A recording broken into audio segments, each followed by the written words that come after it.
Hello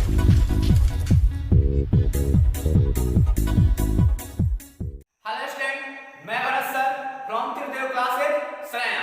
हमारा YouTube channel यही है, त्रिदेव क्लासेज सरैया। मैं आज आप लोगों को मैथ के टॉपिक द्विघात समीकरण, जिसे वर्ग समीकरण भी कहा जाता है, उसका आज बेसिक कंसेप्ट पढ़ाऊंगा। बेसिक मूलभूत अवधारणा है, इसमें मूल बातें कौन सी होती है, इसके बारे में मैं आज आप लोगों को पढ़ाऊंगा। आइए पहले हम द्विघात समीकरण की परिभाषा के बारे में समझते हैं। बेसिक कंसेप्ट में सबसे पहले द्विघात समीकरण है क्या चीज। तो द्विघात समीकरण जब डिफिनेशन की बात करेंगे तो परिभाषा इसका होता है कि यदि a b c वास्तविक संख्याएं हो और a बराबर नॉट इक्वल टू 0, मतलब a 0 के बराबर न हो, तो ax square plus bx plus c बराबर 0 के रूप का कोई भी समीकरण चर x में द्विघात समीकरण या वर्ग समीकरण कहा जाता है। ये जो समीकरण है इसी को कहते हैं द्विघात समीकरण। ये इसका मूल रूप है। जब भी द्विघात समीकरण की बात हो उसे हम लोग क्या कहते हैं, x square plus b x plus c बराबर 0 के रूप का कोई भी समीकरण द्विघात समीकरण कहा जाता है। ये बात हमेशा याद रखिएगा। अब आपके मन में इसे कहते हैं कि जिसका घात 2 हो, जिस चर क्या हो, जिसका चर मान का घात 2 उसे द्विघात समीकरण कहते हैं। ऐसी कंडीशन होता है। द्विघात बहुपद के बारे में भी यही कहा जाता है। तो बात आएगी कि आपके मन में अब सवाल खड़ा होगा कि कहता है कि यदि a b c वास्तविक संख्या, तो सबसे पहले आपको जानना होगा कि वास्तविक संख्याएं क्या है। वास्तविक संख्याएं हो और कहता है कि a नॉट इक्वल टू 0 हो, तो ax square plus bx plus c बराबर 0 के रूप का कोई भी समीकरण x क्या है, x चर x में द्विघात समीकरण या वर्ग समीकरण कहा जाता है। अब कंडीशन इसमें बनता है कि वास्तविक संख्याएं a b c द्विघात समीकरण के क्या कहलाती है, गुणांक कहलाते हैं। कोएफिशिएंट कही जाती है। गुणांक होते क्या है इसके बारे में सबसे पहले हम लोग समझते हैं। तो वास्तविक संख्या क्या होती है, तो वास्तविक संख्या होती है कि आपने पढ़ा होगा परिमेय और अपरिमेय संख्या के बारे में, कि परिमेय एक होता है परिमेय संख्या और एक होता है अपरिमेय संख्या। परिमेय संख्या और अपरिमेय संख्या। तो परिमेय संख्या उसे कहते हैं जिस संख्या को p बटा q के रूप में लिखा जा सके उसे हम लोग क्या कहते हैं, परिमेय संख्या। और जहां पर q बराबर नॉट इक्वल टू 0, q 0 के बराबर नहीं हो, हम लोग क्या कहते हैं, परिमेय संख्या। लेकिन अपरिमेय संख्या के बारे में क्या कांसेप्ट है, अपरिमेय संख्या किसे कहते हैं, तो अपरिमेय संख्या कहते हैं कि वे संख्याएं जो क्या कहती है, p बटा q के रूप में नहीं लिखी जा सकती, उन्हें हम लोग क्या कहते हैं, अपरिमेय संख्या। उन सभी संख्याएं क्या कहलाती है, अपरिमेय संख्या। जैसे इसमें परिमेय क्या हो जाएगा, 1/2, 3/4, ये सब सारी क्या है, और जैसे ये हो जाए पाई हो जाता है 2.11 बढ़ता जाएगा आगे तक, ये सारी संख्याएं क्या कही जाती है, अपरिमेय संख्या। तो इन दोनों संख्याओं को जब मिलाते हैं तो हमारा बनता है वास्तविक संख्या। इसे इंग्लिश में कहते हैं रियल नंबर, वास्तविक संख्या। वास्तविक संख्या। तो परिमेय और अपरिमेय संख्याओं को ही वास्तविक संख्या कहते हैं। परिमेय संख्याएं और अपरिमेय संख्याएं जो होती है वो वास्तविक संख्या का काम करती है। मतलब क्या है कि परिमेय और अपरिमेय संख्या दोनों वास्तविक संख्या का काम करेगी। तो इसमें कहा क्या है इसके बेसिक कंसेप्ट में कि यदि a b c वास्तविक संख्याएं हो और कहता है कि a बराबर नॉट इक्वल टू 0, मतलब a कभी भी 0 के बराबर नहीं होना चाहिए। इसका कंडीशन क्या है, यहां समझते हैं, थोड़ा सा समझाते हैं। आइए, x square plus b x plus c बराबर 0, तो x square plus b x plus c बराबर 0। अब इसमें देखिए थोड़ा सा, इसमें तीन कंडीशन यहां पर बनेगा। पहले कंडीशन समझाते हैं। कहते हैं क्या है कि वास्तविक संख्या a b c द्विघात समीकरण के गुणांक कोएफिशिएंट कहे जाते हैं। कोएफिशिएंट मतलब गुणांक। तो गुणांक क्या है, अब ये देखिए इसमें क्या है कि एक होता है चर और अचर। इसमें क्या कहता है, चर एक से संतुष्ट होना चाहिए। चर मान और अचर मान के बारे में आप जानते होंगे कि चर किसे कहते हैं, चर और अचर किसे कहते हैं। तो चर वो होता है कि जिसके मान बदलते रहते हैं उसे हम लोग क्या कहते हैं, चर कहते हैं। और जिसके मान नहीं बदलते हैं उसे हम लोग क्या कहते हैं, अचर कहते हैं। तो कंडीशन इसमें क्या बनता है कि x square plus b x plus c, तो अब पूछा है कि तीन कंडीशन इसमें बनेगा। पहला कंडीशन ये बनेगा कि x क्या है, a जो है x स्क्वायर का गुणांक, a किसका गुणांक है, a गुणांक किसका है, a का गुणांक है। ये जो x है दूसरा कंडीशन में x जो है x b x का क्या है गुणांक है। और ये देखिए तो c क्या है, इसमें कोई तो पद ही नहीं है क्योंकि हमें क्या चाहिए, समीकरण होने के लिए दिखा x चर चाहिए। तो सब लोग क्या कहते हैं, bc क्या हो जाएगा, c अचर पद है, अचर पद। ये तो तीन कंडीशन बना। तो क्या है कि ये जो है x स्क्वायर का क्या हो जाएगा, एक गुणांक होगा, x का गुणांक क्या होगा b, और c क्या है अचर पद। इसके मान क्या होंगे, हमेशा इसके मान नहीं बदले जा सकते लेकिन x का मान ये बदल सकता है। अब कहता है कि इसमें कंडीशन कि समीकरण चर x में द्विघात समीकरण कहा जाता है और वास्तविक संख्याएं a b c द्विघात समीकरण के गुणांक कहे जाते हैं। कंडीशन अब इसे हम लोग समझेंगे उदाहरण के तौर पर, तो थोड़ा हम इसे मिटाएंगे उदाहरण। अब इसे हम लोग उदाहरण से समझते हैं। उदाहरण में हमने क्या कहा कि कोई भी समीकरण किसके रूप में होना चाहिए, x square plus bx plus c। अगर कोई भी समीकरण इस रूप को संतुष्ट करता है तो द्विघात समीकरण है। अब देखिए समझाने हमने तीन क्या लिखे, तीन उदाहरण, तीनों में अलग अलग कंसेप्ट है, तीनों के समझाने की कोशिश करते हैं कि द्विघात समीकरण है क्या चीज, गुणांक होते क्या हैं। तो हमने इसमें देखेंगे कि हमने क्या कहा कि x के गुणांक, x स्क्वायर का गुणांक क्या हो जाएगा, देखिए तो x स्क्वायर के पहले क्या हो जाएगा, इस रूप में x स्क्वायर के पहले क्या है a है, तो a का a बराबर कितना हो जाएगा 5। देखिए तो x के पहले क्या है b है, ये अचर पद है, b कितना हो जाएगा 4, c कितना हो जाएगा -1। तो हमने देखा इसमें कि a का कितना है मान 5, b का मान कितना है 4 और c का मान कितना है -1। अब इसमें पूछा जाए कि क्या ये द्विघात समीकरण है, तो हमने क्या कहा कि देखिए यहाँ पर क्या है कि अगर वास्तविक संख्याएं a b c हो और इस रूप को संतुष्ट करता हो तो कोई भी समीकरण चर x में क्या कहा जाता है, द्विघात समीकरण। तो हाँ ये द्विघात समीकरण है। अब देखिए तो इसका क्या है, क्योंकि हम देखते हैं कि ऐसा समीकरण जिसका घात क्या होना चाहिए 2, उसे हम लोग क्या कहते हैं द्विघात समीकरण। अब दूसरे वाले में आते हैं कि 3 क्या है, 3x स्क्वायर प्लस 7 बराबर 0। तो हमने देखा वही वाला कंडीशन, यहाँ पर क्या होता है a बराबर क्या हो जाएगा 3, b का मान क्या हो जाएगा 0, इसमें दिया नहीं है, c बराबर क्या हो जाएगा 7।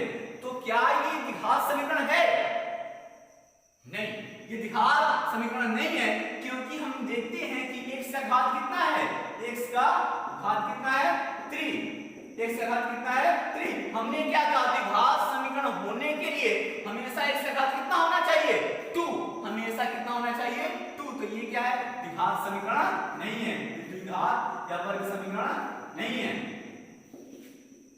नहीं क्योंकि यह किस रूप को संतुष्ट नहीं करता।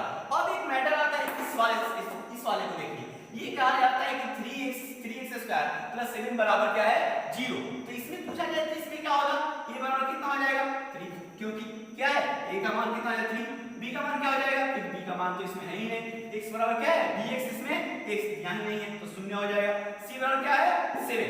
अब पूछा जाए कि क्या ये द्विघात समीकरण है, द्विघात समीकरण देखिए तो इसका घात कितना है 2 तो है लेकिन इसमें देखिए तो b नहीं दिया गया है।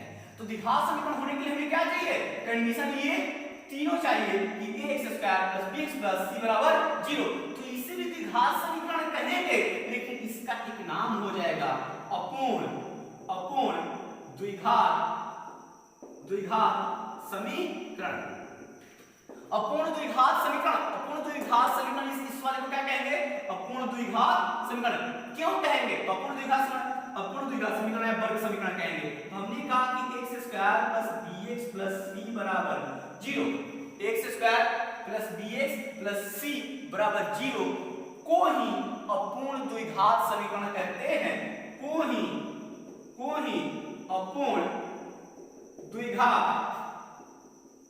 द्विघात या वर्ग समीकरण में इसका एक नाम है द्विघात समीकरण कहते हैं। क्या हो, यदि जब यदि क्या होना चाहिए, यदि समीकरण में इस समीकरण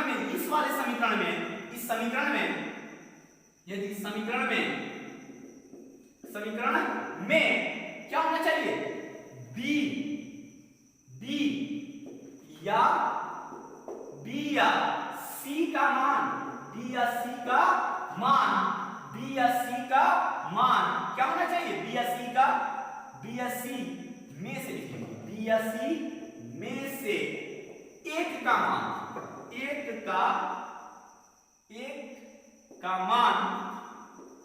का मान शून्य जीरो होना चाहिए। अब पूर्ण द्विघात समीकरण होने के लिए क्या चाहिए कि बी या सी में से किसी एक का मान, इस वाले में से या तो इसका मान जीरो होगा या तो इसका मान जीरो होना चाहिए। किसी एक का मान शून्य हो उसे कहेंगे पूर्ण द्विघात समीकरण, जो क्या करे इस रूप को संतुष्ट करता है। ऐसे हम लोग क्या करते हैं द्विघात समीकरण, और जिसका घात 2 के अलावा कोई अलग हो उससे हम द्विघात समीकरण नहीं कहेंगे। अब एक मैटर आएगा कि इसमें हम लोग द्विघात समीकरण के बारे में ये कहता है कि ये तो जीरो हो गए, बी और सी जीरो जब हो जाए तो जीरो से जीरो किसी संख्या में गुणा करिए, इसमें करिए तो क्या हो जाएगा? शून्य ही होगा।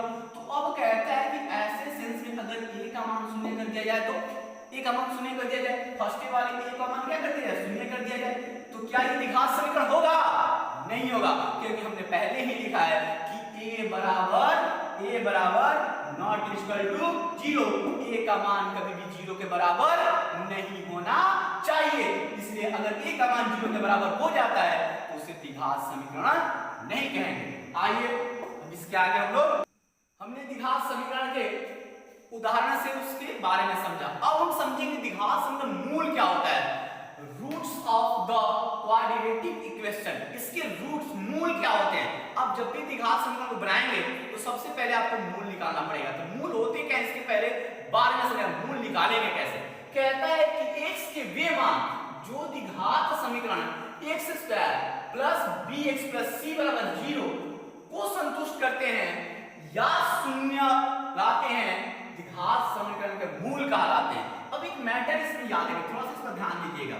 x² plus bx plus c बराबर 0, इसका लिखने का मतलब है इस पर कि ये जो शून्य दिया गया है, ये आप जो भी लिखे हैं समीकरण, अगर इसका मान निकालते हैं, अगर x का कोई भी वैल्यू है, आपका x का वैल्यू 1 और 2 आ जाए, कोई भी वैल्यू है, अगर आप x का मान पुट कराते हैं, इसके जगह पर x का मान यहाँ पर रखेंगे, अगर उसके मान को रखने से अगर आपका ये पक्ष क्या होता है, ये क्या कहा जाता है लेफ्ट हैंड साइड, और ये क्या हो जाता है राइट हैंड साइड, बराबर किस तरफ राइट और इस तरफ लेफ्ट। अगर दोनों तरफ का मान शून्य होता है तो हम लोग क्या कहेंगे, यही द्विघात समीकरण के मूल कहे जाते हैं। तो क्या कहते हैं x के वे मान जो द्विघात समीकरण के x² plus bx plus c, जब भी द्विघात समीकरण की बात हो तो हमेशा ही वाला को संतुष्ट करते हैं या शून्य लाते हैं, द्विघात समीकरण के मूल कहलाते हैं। मूल मतलब ये जो आप जो मान निकालेंगे द्विघात समीकरण को हल कर जो मान आएगा x का,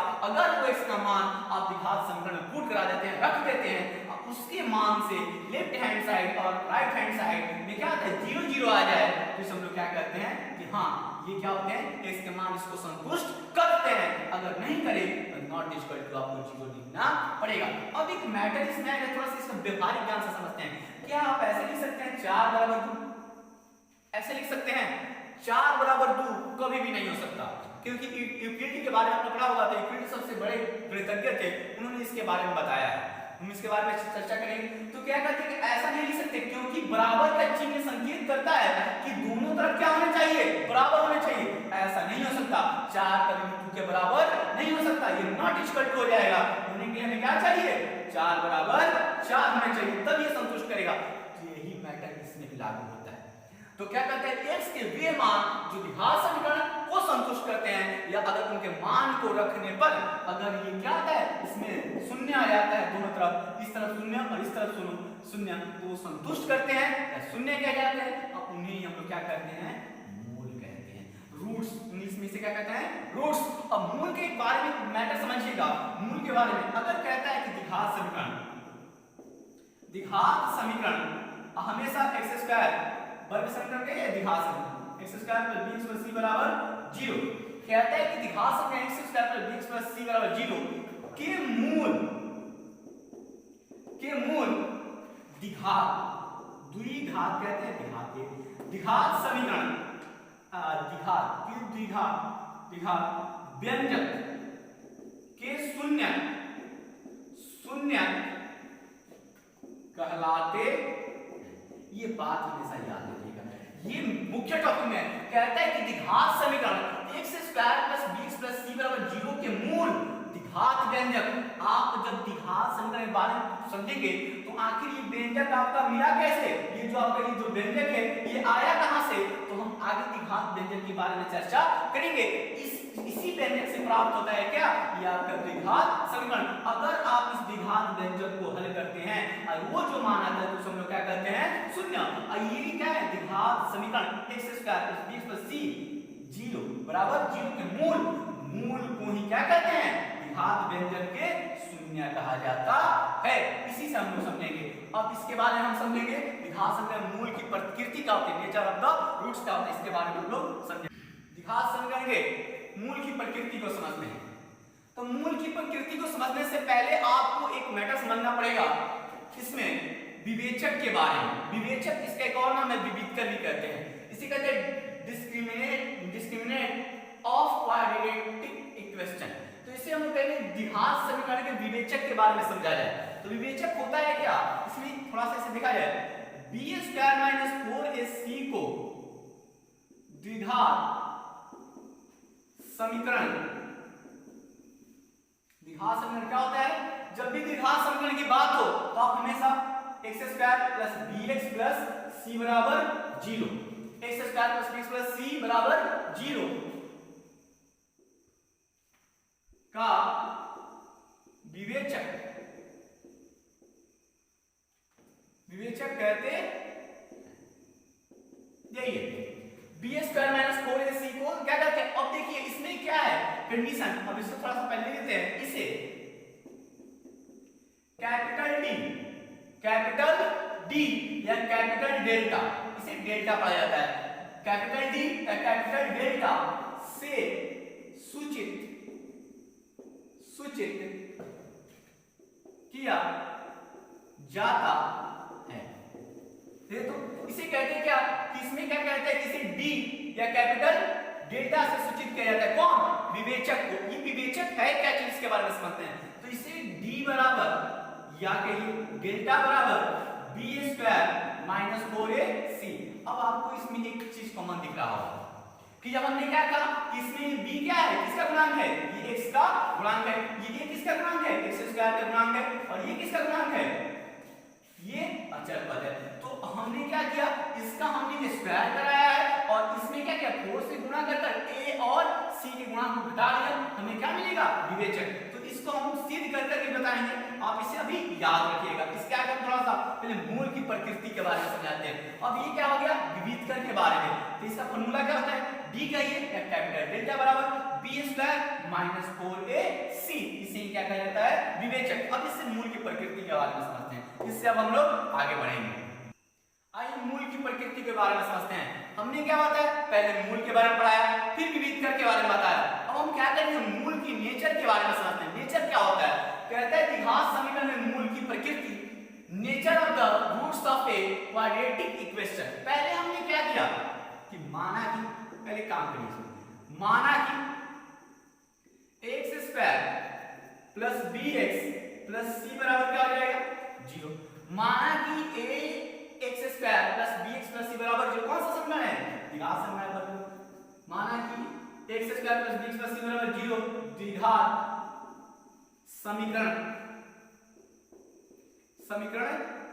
है, जहां ये तो इसमें a है, b है, a b c, जहां a b c वास्तविक संख्याएं है तथा इसका मूल क्या है, अल्फा और बीटा।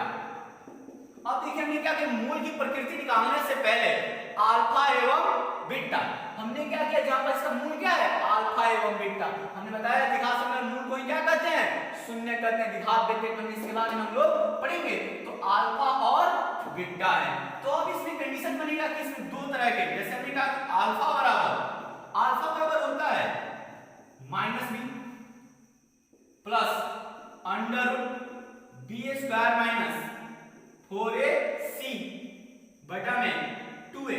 क्यों होता है, कैसे होता है, इसके बारे में हम लोग समझेंगे।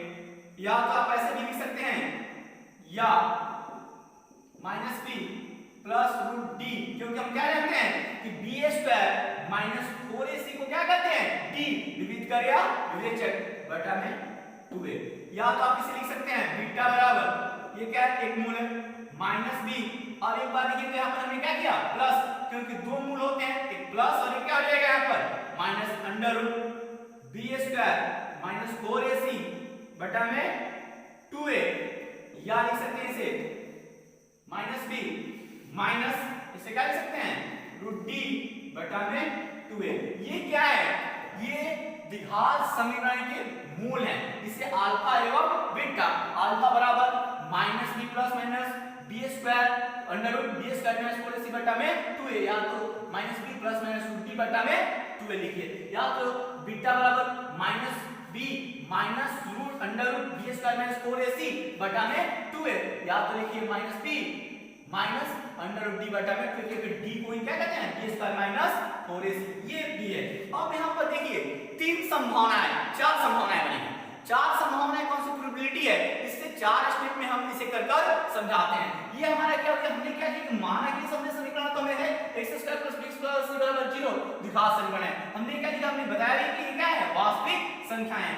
तो अब इसका हमें मूल की प्रकृति की नेचर क्या, ये मूल जो है अपनी प्रक्रिया कैसे दिखाएंगे, इसके बारे में हम इसे संभावनाओं के आधार पर स्टेप बाय स्टेप कर समझाते हैं। अब इसे हम थोड़ा मिटाएंगे।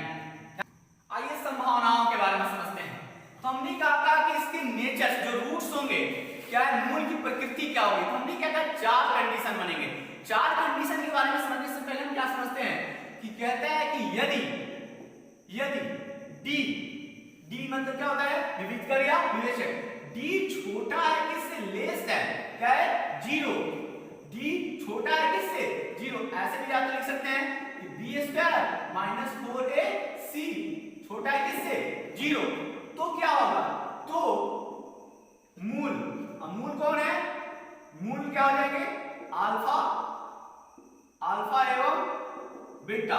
तो मूल की प्रकृति क्या होगी, अगर आप क्या करते हैं कि d का अगर मान निकालते हैं, d बराबर बी स्क्वायर माइनस 4ac, ये मान मिलेगा कहां से आपको, कि जो आपका इक्वेशन है x square plus bx plus c बराबर क्या है, 0। अगर कोई भी इस रूप में इक्वेशन दिया गया है तो a का मान, b का मान, c का मान पुट कराते हैं। अगर d का मान क्या आता है, माइनस में आता है, या -1 आ जाए, -2 आ जाए, -3 आ जाए, -4 आ जाए, कोई भी क्या है, 0 से छोटा होना चाहिए। अब माइनस हम जानते हैं कि ऋणात्मक संख्या क्या होती है, ऋण हमेशा ही 0 से छोटा होता है। तो अगर इसका मान, विविधकर का मान, b स्क्वायर माइनस 4ac का मान क्या होता है, 0 से छोटा आता है, तो इसका क्या होगा, मूल की प्रकृति क्या होगी, तो मूल का अस्तित्व नहीं होगा कर सकते हैं, चाहे अवास्तविक होगा, मतलब इसकी कल्पना की जाएगी, मूल मिलेगा या नहीं मिलेगा इसकी कोई जानकारी नहीं है। ये क्या होगा, अवास्तविक, इमेजिनरी होगा, इसके मूल की प्रकृति नहीं होगी, इसमें याद रखिएगा। तो इसमें क्या क्या, अवास्तविक होगा। अब दूसरा कंडीशन क्या बनता है स्टेप 2 में, कि यदि d इक्वल टू 0 बराबर 0, यदि कहते हैं कि d बराबर 0, या तो आप ऐसे लिख सकते हैं b स्क्वायर माइनस 4ac बराबर क्या हो जाए, 0। यदि कहता है कि d बराबर 0 या b स्क्वायर माइनस 4ac बराबर क्या होना चाहिए, 0। अगर इस कंडीशन में दिखता है तब मूल क्या होगा, हमने क्या किया, अगर आपके पास ये क्वेश्चन है, द्विघात समीकरण है, आपको कोई क्वेश्चन दिया गया, अगर d का मान निकालते हैं, d का मान क्या करते हैं, d का मान पुट कराकर, a का मान रखकर, c का मान रखकर, अगर d बराबर क्या जाता है, 0 आ जाता है, d का मान क्या आ जाएगा, 0, तो इसकी मूल की जो प्रकृति होगी, मूल अल्फा एवं बीटा की जो प्रकृति होगी, ये क्या होगा, ये होगा वास्तविक, रियल, मतलब दिखेगा वास्तविक, एवं जब ये बराबर है तो अल्फा एवं दोनों, अल्फा एवं बीटा दोनों के मान क्या हो जाएंगे, दोनों के मान समान हो जाएंगे, मतलब बराबर, इक्वल यदि d बराबर 0 तो मूल वास्तविक और समान होगा। इसमें क्या होगा, बराबर होगा, इक्वल होंगे। अल्फा एवं बीटा, अगर इसका मान 4 आता है तो इसका मान भी 4 आएगा, अगर इसका मान 2 आता है तो इसका मान भी क्या आएगा, 2 आएगा, क्योंकि हमने क्या कहा है, ये बराबर है। d का मान क्या है, 0 के बराबर। छोटा होगा d तो याद रखिएगा इसका कोई अस्तित्व नहीं होगा। तीसरा कंसेप्ट इसमें बनेगा स्टेप थर्ड में। स्टेप थर्ड में थोड़ा सा ध्यान देखिए, ये तीसरा कंसेप्ट क्या है, हमने क्या किया, उसको छोटा किया, इसके बाद बराबर किया। अब बनेगा यदि क्या करते हैं क्वेश्चन में d ग्रेटर देन, d क्या है, ग्रेटर देन मतलब बड़ा है किससे, 0 से। ये डबल चीज जिस तरफ होता है क्या होता है, बड़ा होता है, और सिंगल चीज जिस तरफ होता है क्या होता है, छोटा होता है। इसे याद रखिएगा, ये d क्या है, बड़ा है 0, तो मूल क्या होगा। अगर आप d का मान निकालते हैं और क्या है, 0 से बड़ा, 0 से बड़ा क्या होता है, 0 से जितनी सारी परिमेय संख्या चली जाए सारी के सारी क्या होते हैं, बड़ा, जैसे 1 हो जाए, 2 हो जाए, 3 हो जाए, ये सब सारे क्या है, 0 से बड़े हैं। तो ऐसे सेंस में हमने क्या कहा, अगर ये दिया है हमें, अगर इसका मान क्या आता है, इस सेंस में आता है, मतलब क्या है, d का मान क्या है, 0 से बड़ा, तो क्या होगा, मूल d का मान 0 से बड़ा, ये होगा, तो मूल वास्तविक एवं यह तो बड़ा है तो क्या हो जाएगा, मूल वास्तविक और असमान होगा। असमान मतलब क्या होगा, भिन्न होगा, डिफरेंट होगा, क्योंकि ये क्या है, वास्तविक, ये तो मूल दिखेगा, मतलब अल्फा का मान अगर 3 आता है तो बीटा का मान क्या आएगा आपका 4, अगर अल्फा का मान 1 आता है तो इसका मान क्या आएगा, 5 आएगा। ऐसे सेंस में हम लोग कहेंगे, तो हम 3 कंडीशन, यदि क्या हो, 0 d छोटा है किससे, 0 से, तो मूल क्या होगा, अवास्तविक होगा। यदि क्या है, d बराबर है 0 तो मूल वास्तविक और समान होगा।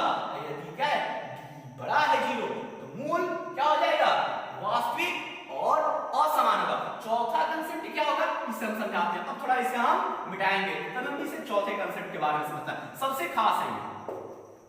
अब आइए चौथे कंसेप्ट को समझते हैं कि मूल की आखिर प्रकृति चौथे में क्या है। हमने क्या किया स्टेप 4 में कि यदि d या b² - 4ac d कही है या b² - 4ac कही, एक ही मैटर है। एक पूर्ण वर्ग संख्या और a b c क्या हो, परिमेय संख्या हो। परिमेय संख्या के बारे में हमने समझा है।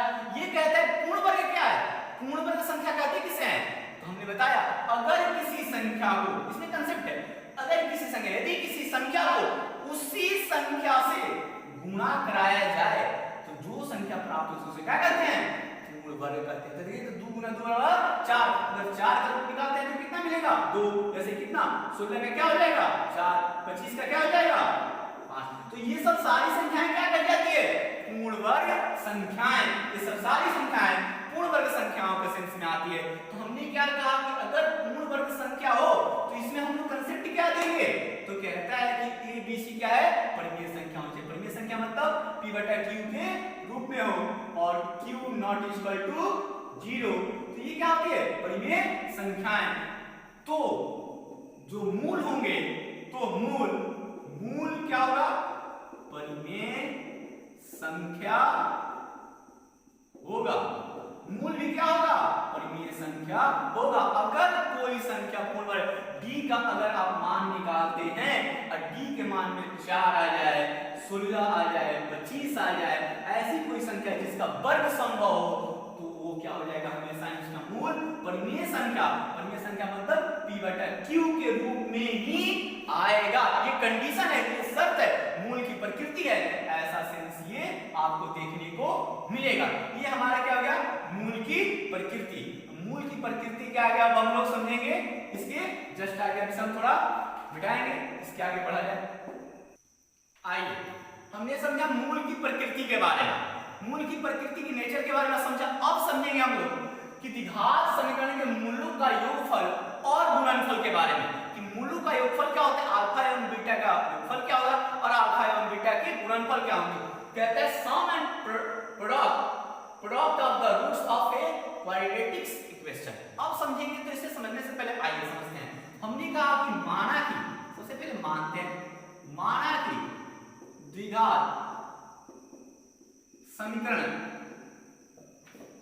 ax² + bx + c बराबर क्या हो जाएगा, 0। हमने कहा माना कि द्विघात समीकरण ax² + bx + c बराबर 0 के दो मूल ही होते हैं। याद रखिएगा, द्विघात समीकरण के केवल और केवल दो ही मूल होते हैं, अल्फा एवं बीटा। कहते हैं माना कि द्विघात समीकरण x square plus b plus c बराबर 0 के दो मूल क्या है, अल्फा एवं बीटा हैं, अल्फा एवं बीटा। तो इसमें ध्यान दीजिए अल्फा एवं बीटा, तो अल्फा का मान क्या आ जाएगा, अल्फा बराबर माइनस बी प्लस क्या हो जाएगा under root b square minus क्या हो जाएगा 4ac बटा में 2a, या लिखिए माइनस बी प्लस इसको क्या कहते हैं बी स्क्वायर माइनस 4ac को विविध कर d कहते हैं, तो ये लिखिए या d लिखिए सेम है। बीटा बराबर क्या हो जाएगा, बीटा बराबर minus b minus b square minus 4ac बटा में 2a बराबर या माइनस b बटा में 2। तो ये हो गया अल्फा एवं बीटा के मान। हमने क्या कहा कि मूलों का जब योगफल और गुणनफल निकालेंगे तो हमने क्या द्विघात समीकरण दो ही मूल होते हैं, अल्फा एवं बीटा। तो अल्फा बराबर minus b plus under root b square minus 4ac बटा में 2a और बीटा बराबर minus b minus under root b square minus 4ac बटा में 2a, ये लिखिए या ये लिखिए सेम है। अब हम मूलों का योगफल और मूलों के गुणनफल को समझाते हैं, इसे थोड़ा सा हम मिटाते हैं पहले। आइए मूलों के योगफल के बारे में समझने से पहले योगफल का मतलब क्या होता है, सब। तो योगफल जो हो जाएगा तो हम क्या करेंगे अल्फा प्लस बीटा बराबर माइनस बी बटा में, यही होता है द्विघात समीकरण के मूलों का योगफल। ये कैसे आता है इसके बारे में हम दिखाते हैं। हमने कहा मूलों का योगफल, योगफल का फॉर्म होता है alpha plus beta, alpha plus beta. तो अल्फा प्लस बीटा के हमारे पास दो मान है, अल्फा के हमारे पास अल्फा का मान अलग और बीटा का मान अलग। अल्फा का मान हमने क्या लिखा माइनस बी प्लस क्या हो जाएगा बी स्क्वायर माइनस 4ac बटा में क्या हो जाएगा 2a, इसमें क्या है प्लस का साइन है, प्लस क्या करेंगे इसमें minus b minus b square minus 4ac बटा में 2a। अब इसे आप क्या कर दीजिए बटा का जोड़ कर दीजिए,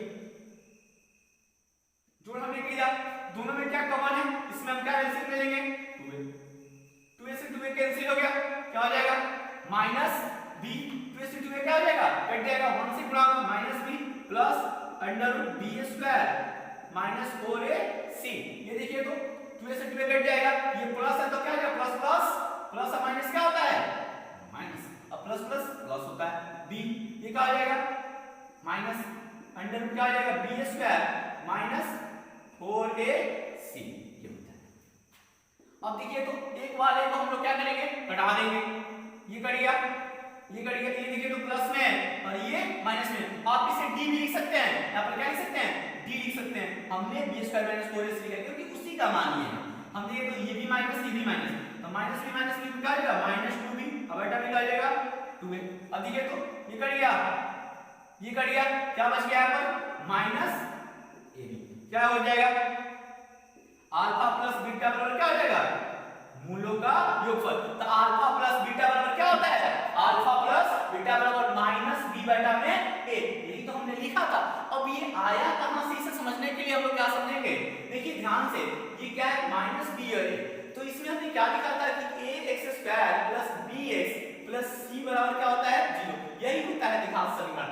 तो जब भी आपको ये सिद्ध फॉर्मूला इसमें देखा जाए तो अगर आपको निकालना हो कि मूलों का योगफल होता क्या है, ये आया कहां से, तो इसमें देखिए ये b किसका गुणनखंड है, b किसका गुणनखंड है x का, अब इसके साथ माइनस है तो x का गुणांक, हमने क्या लिख दिया x का गुणांक, ये b किसका गुणांक है x का गुणांक, और ये क्या है ये किसका गुणांक है x स्क्वायर का गुणांक, ये क्या हो जाएगा x स्क्वायर का गुणांक, यही तो है गुणांक के बारे में हमने समझाया भी है। तो ये हमें क्या मिलता है अल्फा प्लस बीटा बराबर क्या होता है माइनस b बटा में a कहिए, अच्छा x का गुणांक कहिए और बटा में x स्क्वायर का गुणांक, यही तो है फॉर्म। ये क्या होता है यही होता है मूलों का योगफल। जब आप योगफल करेंगे अल्फा बीटा का तो यही मिलेगा आपको -b बटा में a। अब समझते हैं गुणनफल के बारे में, इसे हम थोड़ा मिटाते हैं। अब आइए, हमने मूलों के योगफल के बारे में समझा, अब मूलों के गुणनफल को समझते हैं। तो मूलों का गुणनफल क्या होता है? मूलों का गुणनफल हो जाएगा अल्फा इंटू बीटा। क्योंकि गुणनफल का मतलब क्या होता है? गुणा। तो अल्फा इंटू बीटा का मान क्या हो जाएगा? c बटा b होता है। तो c बटा b आएगा कैसे, इसे हम समझाते हैं। हमने कहा मूलों का, हमने अल्फा का मान क्या लिखा है कि -b plus under root b square minus क्या आ जाएगा 4ac बटा में 2। ये क्या हो जाएगा? गुणनफल है, तो गुणा का साइन देते हैं यहाँ पर, ब्रैकेट में कर दिया गया, इसे मिटा देते हैं। -b minus b square minus 4ac बटा में क्या आ जाएगा 2a। ये देखिए, अब इसे मल्टीप्लाई करें, गुणा करें, तो यहाँ पर एक चीज आपको कॉमन दिखेगा कि थोड़ा सा देखिए इसमें, ये क्या है माइनस प्लस क्या हो जाएगा -b plus under root b square minus 4ac। इसमें क्या है -b minus b square minus 4ac। तो हमने आपके फॉर्मूला आप जानते होंगे, क्या हो जाएगा a प्लस b, और क्या होता है a माइनस b बराबर क्या होता है a square minus b square. इसी फॉर्मूला का हम यूज करते हैं यहाँ पर। हमने क्या किया कि -b का स्क्वायर माइनस क्या हो जाएगा under root b square minus 4ac के होल स्क्वायर बटा में क्या आ जाएगा, तो इसमें गुणा हो जाएगा तो क्या हो जाएगा स्क्वायर होगा, तो 2 दूनी का 4 और a से a में क्या हो जाएगा a स्क्वायर। अब देखिए तो यहाँ इसे हम हल करते हैं, b स्क्वायर, तो माइनस स्क्वायर जब करेंगे तो माइनस माइनस क्या हो जाएगा प्लस b स्क्वायर हो गया। अब देखिए इसमें हमने क्या किया कि माइनस, अब देखिए तो जब इसका हम स्क्वायर कराएंगे तो क्या होगा, एक बार लिख देते हैं, स्क्वायर कराएंगे तो इसका रूट क्या हो जाएगा, कट जाएगा, रूट स्क्वायर से कैंसिल हो जाएगा। अब b स्क्वायर माइनस क्या हो जाएगा 4ac, और यहाँ पर क्या है बटा में 4a स्क्वायर, यहाँ पर हम लिखते हैं। देखिए अब क्या हो जाएगा यहाँ पर कि b स्क्वायर ये क्या हो जाएगा माइनस से सब में गुणा कराइए, क्योंकि -b स्क्वायर, और ये तो माइनस माइनस क्या हो जाएगा प्लस 4ac, अब बटा में क्या हो जाएगा 4a स्क्वायर। अब देखिए तो प्लस b और माइनस b क्या हो जाएगा कैंसिल, 4 से 4 कैंसिल, और a से a कैंसिल, बटा में क्या हो जाएगा c बटा में a। हमें क्या मिला c बटा में a। ये किसका मान है, c बटा में a में किसका मान आ जाएगा अल्फा इंटू बीटा का मान क्या होता है c बटा में a, और c बटा में क्या है मूलों का गुणनफल। अब मूलों का गुणनफल प्राप्त कहां से हुआ, तो आपके पास इक्वेशन है x square plus bx plus c बराबर क्या आ जाएगा 0। तो c को हमने क्या कहा है अचर पद कहिए। अब बटा में क्या कर दीजिए, ये किसका गुणनखंड है x स्क्वायर का गुणांक, यही तो है, इसे हम लोग कहते हैं मूलों का योगफल और मूलों का गुणनफल। अब इस वाले को आप रखकर अगले वाले में द्विघात व्यंजक में आप द्विघात समीकरण को प्राप्त कर सकते हैं। अगर मूलों का योगफल और मूलों का गुणनफल दिया हो तो द्विघात व्यंजक प्राप्त कर सकते हैं। कैसे प्राप्त करेंगे इसका हम फॉर्मूला बताते हैं, थोड़ा सा इसे मिटा देते हैं। आइए द्विघात व्यंजक के बारे में समझते हैं। ये कहता है कि क्वाड्रेटिक एक्सप्रेशन द्विघात व्यंजक क्या है। द्विघात व्यंजक को समझाएगा तो वही सेंस है, कहता है कि यदि a b c वास्तविक संख्या हो तथा a बराबर 0 नहीं हो, मतलब a नॉट इक्वल टू 0, तो x square plus bx plus c को 0 चर x में एक द्विघात व्यंजक कहा जाता है।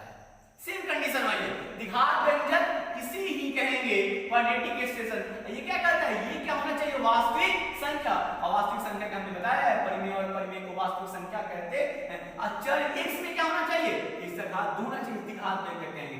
अब द्विघात व्यंजक का प्राप्त कैसे करेंगे, अगर आपको द्विघात व्यंजक प्राप्त करना, ये इक्वेशन प्राप्त करना तो कहां से प्राप्त करेंगे, अगर आपके पास अल्फा प्लस बीटा मूलों का योगफल और मूलों का गुणनफल दिया हो, अगर मूलों का योगफल और मूलों का गुणनफल दिया हो तो द्विघात व्यंजक प्राप्त है। द्विघात व्यंजक कहिए या द्विघात समीकरण, ये मैटर तो एक ही है। तो द्विघात व्यंजक या समीकरण प्राप्त करने का फॉर्मूला है, इसमें याद रखिएगा द्विघात व्यंजक का द्विघात समीकरण प्राप्त करने का फॉर्मूला है कि x square minus x into alpha plus beta मूलों का योगफल, अल्फा प्लस बीटा मूलों का योगफल प्लस अल्फा इनटू बीटा बराबर में क्या होना चाहिए 0। यही प्राप्त, इसमें क्या करेंगे आप अल्फा प्लस बीटा मूलों का योगफल का मान रखेंगे और मूलों के गुणनफल का मान रखेंगे तो आपका द्विघात व्यंजक प्राप्त हो जाएगा। ये क्या होता है इसका फॉर्मूला। अगर आपके पास अल्फा मूलों का योगफल और मूलों का गुणनफल का मान दिया है तो आप इसे प्राप्त कर सकते हैं। द्विघात व्यंजक से इससे आप इसे प्राप्त कर सकते हैं, किसे मूलों का योगफल और मूलों का गुणनफल। तो ये हमारा था द्विघात समीकरण के बेसिक कंसेप्ट उसके कुछ मूलभूत अवधारणाएं हैं। तो हमने इसके बारे में पढ़ा, आप इसका अध्ययन करिए, इस वीडियो के पूरे पार्ट को देखिए। कहीं पर अगर आपको समझ में ना आए कमेंट कर बताइए, फिर से हम बताने की कोशिश करेंगे। अगले वीडियो में हम इसके पार्ट में हम इसका क्वेश्चन सॉल्व कराएंगे। क्वेश्चन बहुत सारे इंपोर्टेंट जो भी एग्जाम में आपके क्वेश्चन आते हैं उस पर आधारित हम क्वेश्चन सॉल्व कराएंगे। इस वीडियो को आप देखिए। Thank you.